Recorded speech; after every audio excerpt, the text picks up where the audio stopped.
So these are my early potatoes, and here they are on the 13th of February, and here they are a little bit later on when I've moved them outside of the conservatory because they just got absolutely demolished by greenfly and they look so sad for themselves, but they couldn't stay in.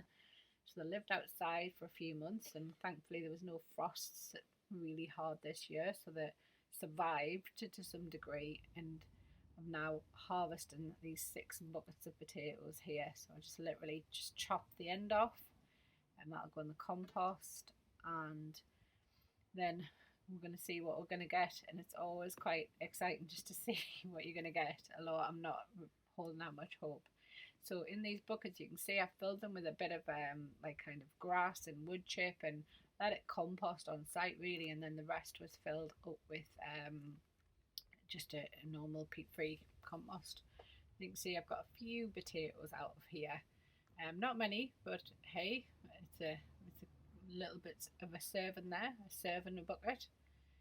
And I'm going to show you the next bucket. I'm not going to do all 6 buckets, but I will show you this one, and then I'm going to show you what I actually do with the soil, because what's great about this is the bottom part of the bucket is composting on site. So my camera kind of slipped around there, so you can see at the bottom there that's just starting to really compost down, and it's fine for growing potatoes in. And I put a little bit of potato fertilizer within that as well, just to give them something for a bit of nutrition. And you can see here, I didn't get many out of this one, about the same, but considering how sad the potato plants looked, I'm surprised. I'm genuinely surprised I got any potatoes out whatsoever.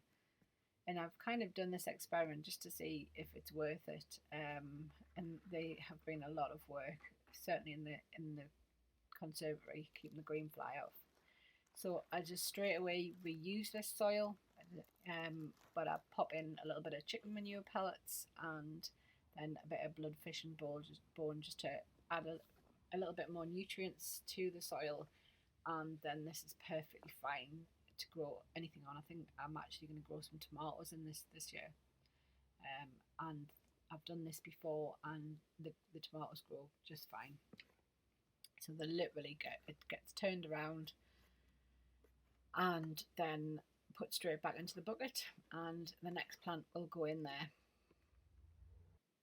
And here they all the buckets back with the soil in and revitalised, ready for use again.